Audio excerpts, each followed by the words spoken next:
Hi students, what I'm going to talk to you about today is how to write a good paper 2 essay for the Cold War option. So I'm going to look at two essays. I'm going to talk you through what each essay does well and some improvements for each essay. And then I'm going to tell you what the IB gave this essay overall. So, this question here is focusing on the Cold War tensions on two countries, okay, excluding the USSR and the US. This is from the old examination, pre-2017. If you are doing the new one, okay, you can look at the impact on USSR and the US. So just bear that in mind for the new syllabus. So the question is asking the student to have a look at the impact of the Cold War on tensions on two countries. So they need just like two countries and have a look at the different impacts that occurred and make a decision regarding which was the largest impact. All right, so the introduction here is quite general. It gives a little bit of context about the tensions. It gives a little bit of context around the countries, and then it selects Cuba and Korea to have a look at. And you can see here that this is kind of their argument. So the impact of the Cold War tensions on Cuba and Korea was a necessary conflict filled with violence. So this idea that it's a continuation of the war, and this resulted in subsidiary effects being military impacts, social impacts, political impacts. This could definitely be clarified a little bit more to really demonstrate which impact they're focusing their evaluation on and which they regard as the most sizable impact with regards to Korea and Cuba. But it's not horrible. It definitely addresses the question. It definitely could be clarified though. It then goes on to talk the first paragraph a little bit about Korea. You can see that it's got some quite decent knowledge. It talks about North Korea led by Kim and Syngman Rhee in the south. It talks about USA's joining of the Korean War and their kind of decisions behind it, offering some contextual knowledge, which is good to see. It then goes on to talk about, okay, the reasons why they became involved in terms of the policy of containment. And then they say, okay, well, how the tension led to the disagreements between the two superpowers, being the USA and the USSR. What it does quite poorly, this essay, is it provides a lot of speculation about the impacts. And this is a really key area that to avoid in your historical essays. You need to avoid these kind of what if or speculative debates. So it says here that if neither country, the US or the USSR, had gotten involved in the Korean War, it might have ended much sooner, and it did, than it did, and with a more definitive victory. What they're trying to do is talk about the impact in terms of, okay, how both of the influence of the superpowers led to the continuation of the war and the increasing escalation, and eventually there was conflict. It does a poor job of that though, because it provides this idea that if they hadn't got involved, then this would have been the case. But we don't know that. We don't know what would have happened if the USA or the USSR wasn't involved in the Korean War. And this is a speculative argument that has really no historical evidence in order to be able to support it. It then goes on to talk about this idea that the war was continued because of the superpower tension. And this is their kind of main argument, is the idea that tensions were escalated, and this led to further conflict, and longevity of the conflict was the key impact of both Korea and Cuba. It talks about here that Cold War tensions caused Korea's war to be unnecessarily elongated and caused more bloodshed than would have occurred otherwise. So it gives some connection back to its original argument, but because the thesis statement in the introduction is quite unclear, the link isn't as strong, but it definitely gives a bit of an idea about where the argument is going. It then, in the second paragraph here, goes to talk about Cuba. It gives some knowledge here is adequate in terms of Kennedy's role and Castro, and then talks about the Bay of Pigs as a form of evidence, okay, of the elongated conflict and how both nations became involved. But again, it kind of lacks successful elaboration here. So this pulled Cuba into the biggest crisis of the Cold War. This is quite a biggest crisis evidence of that. What makes it the biggest crisis? Okay, it's kind of getting sidetracked here, and it needs to focus on the impact of it, not necessarily the significance of Cuba overall. And it goes, and okay, there would not have been nearly as much violence and conflict within Cuba due to events such as the Bay of Pigs. It doesn't really provide a lot of evidence, okay, about what happened at the Bay of Pigs or how this tension that was present prior to the Bay of Pigs, the impact of what actually happened. It needs to go into much more evidence. It needs to provide more evidence to support a much stronger argument. So it kind of really lacks a little bit of evidence there. It then goes on to talk about it from a kind of a social political point of view. And it talks about the impacts of the Cold War were similar. So it makes some nice comparisons between the two nations. And the impact of Cold War was similar in Cuba, as actions of the US and USSR caused the Cubans to be fearful of their lives and existence of their country. Would have been great here to provide some actual impacts of what happened in both places and how they were similar. Okay, you think about casualties, you can think about the fallout, you think about the way in which the people suffered. So it could be poverty, it could be destruction of their livelihood, it could be trade, it could have some economic impacts perhaps. It needs to definitely provide some much more detail here. It then goes on to talk about the social political impacts and this idea of fear in both places. So we have political unrest in Cuba, but would have been great to provide an example of that, and made citizens fearful. Okay, could you give us some examples of how citizens were more fearful because of the Bay of Pigs? Needs to be a little bit clear again with the actual evidence. It then provides a kind of a summary here. Okay, in the conclusions, the tensions between the US and the USSR could not be contained to two countries, the involvement of both of Cuba and Korea. And it then provides the kind of consistent conclusion here: the Cold War impacted Cuba and Korea in a way that caused conflict and those countries to last longer than intended and cause citizens to live in fear. And then again, return to this kind of speculative argument. If it were not for the Cold War, the tensions between the US and the USSR, Cuba and Korea would have been better off. Okay, you can't say that because it happened. We can't reverse history. We can't go back in time and teleport and look at things where they won't happen. So you really need to avoid this kind of speculative argument. But it does have some argument here. Okay, the elongation of the conflict and the impact on the citizens in terms of social and political impacts as well. But it definitely could have been clarified and there could have been much more evidence. So you can see here, this is what a marker of the IB has written about it. So the demands of the question are understood and addressed, with Cuba and Korea being appropriate examples of countries impacted by Cold War tensions. Remember, as I said, this is for the old examinations pre-2017. For the new examinations, there is no reason why you couldn't do USA and USSR. And I would say that these examples are probably better because chances are you've studied them in more detail in your classes and you'll have much more to draw from. Korean War is outlined, but a focus is maintained on the question with reference to how the Cold War contributed both to the outbreak and to the lengthy nature of the war. Okay, it does quite a good job of that. Okay. Furthermore, reference is made to how negotiations determine the continued division of the country. Similarly, the impact of the Cold War tension upon Cuba is outlined with specific reference to how the Bay of Pigs consolidated communism within Cuba.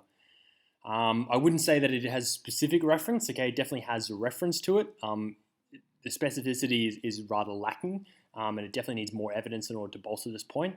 But there's some idea about political unrest. It provides some instances of fear that citizens felt with a potential US invasion. Cuban Missile Crisis is mentioned, but the focus of the question is maintained. Okay, this is an important point. Okay, it focuses on the nation itself as opposed to the particular crisis. Most points are substantiated, some critical analysis, and is mostly clear and coherent.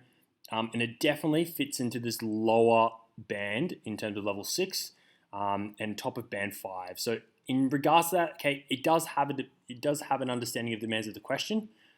It is structured. There is some lack of clarity in places, but most of all, okay, it's fairly well done in terms of its structure.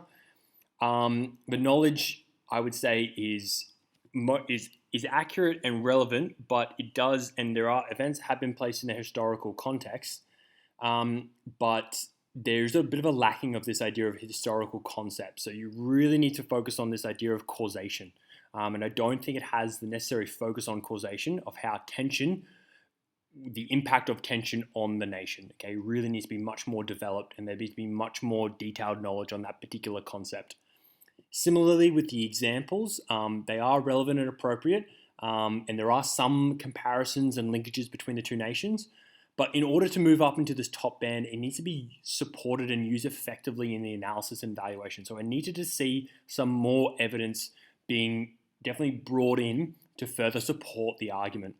It does move beyond description. It definitely doesn't provide a description of both countries. It provides some analysis or critical commentary, but it's definitely not clearly sustained throughout the essay. So that really stops it getting up into this level 6 band here. So I would personally give it more of the lower 6, okay, probably into the 5 band, okay. But if you were being, IB markers are positively marking, so it may slip into the 10 if we were being generous. All right, so let's have a look at a better example. This example here, which looks at to what extent did economic interests rather than ideology lead to the breakdown of the Grand Alliance between 1943 and 1949. This is quite a common question for origins, and I would say that many questions will look at the role that particularly broad factors have in the emergence of the Cold War and the origins of the Cold War. For this, it obviously gives you the date range of 1943 to 1949. Okay, so if you were going to provide a focused response, you should really only provide information from within those dates. So the question does require you to have a bit of an understanding about what happened with the formation of the Grand Alliance prior to 1945 and the wartime conferences and things like that. So you do need to be able to have an understanding of the context of the time period as well. All right, first of all, okay, the introduction is much more clearly focused. There's a much stronger thesis statement that addresses the question really clearly. So you can see here that this candidate has decided to say that the economic interest played a minor role, and instead ideology played a much more considerable role in the development of the Cold War and the breakdown of the Grand Alliance. And that's really clearly seen in their thesis statement. So that's a very good job. The point sentence, okay, first deals with economic, and they divide their first two paragraphs. The first paragraph focuses on economic in terms of the USSR. The second paragraph focuses on economic with USA. So it's a really nice, clear structure already forming. You can see that their paragraphs are really strongly put together. It provides some context and great knowledge. Then it goes to provide evidence of the Allied Control Council in 1947. Then it further substantiates that and further supports it with greater evidence, looking at the outrage in that Stalin expressed with the as they formed Bezonia and the introduction of the Deutschmark currency in East Berlin. And so it does a good job here of really providing much more detailed knowledge. Okay, if you compare it to the last one, you can automatically see that this candidate has a much stronger understanding of the content. And most importantly, okay, it has tracking of the argument. So this is really important in terms of the last section, which is the critical analysis and sustaining that throughout your essay. So thus, it could be argued key economic disagreements forced a breakdown in the alliance. Okay, it tracks the argument. It has a nice link there. And then it provides nice comparative language. Okay, we have the idea of similarly. It's a great sentence starter. Okay, it could be argued that the policies led by Truman administration provoked anger within the US due to the economics behind it. Okay, so it looks at the economic nature of behind their policy. It provides now detailed knowledge of the Marshall Plan. Okay, it's not generic. It just doesn't say what the Marshall Plan was. It gives us the specificity of detailed knowledge about the $13 billion of aid to European countries. That is what I would be expecting from a top candidate, someone who's aiming for the level 6 and level 7, is this level of really detailed knowledge. It then goes on to provide evidence, okay, about the Truman Doctrine, how it liberated people from oppression, and then what it really does is it weaves its critical analysis into the paragraph, okay, and you can see that here. Moreover, it was given with strings attached such as democratic elections and trade with the USA, thus it was impossible to be adopted by communist countries. As a result, Marshall aid seemed to be ideologically driven policy with the goal of preventing the spread of communism. Hence, it could be an outrage to the USSR. Okay, we really see that this candidate is forming their own analysis, and they've looked at the impact that the economy that Marshall aid has from an economic perspective, but then looks at the impacts of that in terms of how it was motivated by ideology as well. So there's a nice discussion there as well. What it could do better at this particular point is just further elaborate on how the ideology of this was really driven. So maybe provide an example, for instance, of Greece and how aid was only given to them after the cessation of the Greek Civil War and the defeat of the communist guerrillas, or maybe provide an example from France, okay, where aid wasn't given to them, okay, because of what was happening in the Renault factory and communist revolutions on the street. So it could definitely pause here just to provide some more evidence of the ideological motivations behind the martial aid and just really expand on that point. But it does a very good job, okay, of at least mentioning it. It then goes on to provide further evidence, okay, referencing a particular historian, okay, which is really good. And then has a nice transition here, okay? Because of this, Stalin's own aggressive actions and paranoia must be taken into account when examining the breakdown of the relation. So it goes on to then transition to the next point and talk about the different element. It then moves on to the next one, okay, as transition from the last paragraph, and talks about Stalin led an undeniably aggressive and expansionist foreign policy with the aim of spreading communism. It then talks about his policies, which were undoubtedly ideologically motivated, and then provides an example from an orthodox historian. So we say here examples of the way in which we have evaluation of the different perspectives. So it highlights that this is an orthodox view, which is really good. It then goes to provide very detailed evidence, okay? The rigged elections in Czechoslovakia, it provides an example. It's got really detailed knowledge of the particular foreign minister, and then again weaves in this critical analysis. These political and economic alliances force the smaller nations to coordinate domestic policies within the USSR and follow approved economic policies. As a result, this led to political takeover of Eastern Europe into his sphere of influence, conveys the ideological nature of his expansion, and hence puts ideology at the heart of the breakdown of the relation. So it does a good job of elaborating on how the particular example in Czechoslovakia can be seen more broadly within Eastern Europe as a whole.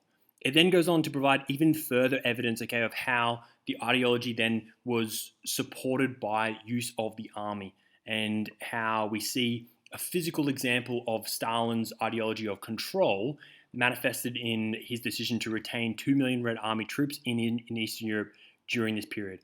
And then, again, at the end of his paragraph, provides some tracking of the argument. Nevertheless, Truman's policies were clearly less directed ideological, and it was Stalin's extreme interpretation of the ideology background that caused an issue. So it has a discussion between the two leaders and makes a nice contrasting argument there. Its last paragraph, okay, is probably a little bit underdeveloped. You can maybe see that they were kind of rushing for time here at the end, but it does provide some good context about the Russian Civil War. But I'd be very cautious of spending too much time on this because the question only states from 1942 or 43 onwards, and so you need to be careful of going beyond the question's requirements. And you can see here that they provide evidence from the Russian Civil War, then they provide evidence of agreements in the Nazis between 1938 to 39. It's getting a little bit unfocused, and this paragraph kind of could be further clarified and further developed. It then goes on to provide some evidence, okay, of the Warsaw Uprising and how that had an impact on this idea of this distrust between the two. But it definitely could go into a little bit more detail, okay, about what happened during the Warsaw Uprising and how that led to this mutual distrust and this friction between the two. It definitely needs some more development in that last paragraph. Overall, okay, the last conclusion, okay, again, comes back to the original qualifying argument, okay, saying that ideology played a far more crucial role in determining the outcome of the Grand Alliance. It then argues to a consistent conclusion, providing a good summary of the main points that it has raised, and talks about, okay, how kind of the future of it, okay, contributed to the Berlin blockade and catalyzed the descent into the Cold War, okay? So it provides a nice little sign of, okay, about how this led to what was going to become in the future. So it's got some understanding of context there, which is really nice. In terms of what the IB Marcus said about this particular essay, it said that it's a clear focus on the demands of the question with both economic interest and ideology being discussed. Okay, it has that throughout the essay, which is great. The knowledge demonstrated is good, but some minor slips on dates, and arguments are well supported, suggesting a sound understanding of the topic. There is a clear and coherent critical analysis, especially of Stalinist policy. Okay, it does a good job of weaving that within the paragraphs as well. The level of detail is good, for example, going beyond general statements and broader referencing the Marshall Plan, its impacts as well as understood and nicely outlined. They begin a little bit more development of the role of ideology in making of US policy. Some references to the role of Bolsheviks in the overthrow of the Tsar detract a little from the overall accuracy of the response. And there is the judicious use of different perspectives to support arguments, okay, referring to the different historians, okay, which is great to see, as well as a discussion between the different views on the role of each of ideology and the economic impacts in leading to the breakdown of the Grand Alliance. And so overall, okay, it is in this mid-range, okay, of a level 7. So probably would be around a 14. And you can see that the thing that holds it back is probably the accuracy of its knowledge, as well as probably that last paragraph, which needed a little bit more development. But overall, okay, in the first 3 paragraphs of the essay, it is really strong. So this is definitely a model response that you could use when preparing for your exam. So hopefully that gives you a little bit of idea about how the marking criteria is applied to a specific example, as well as some suggestions on how to approach your own essay. I wish you all the best in your preparation for your final exam. And if you do have any questions, please feel free to reach out.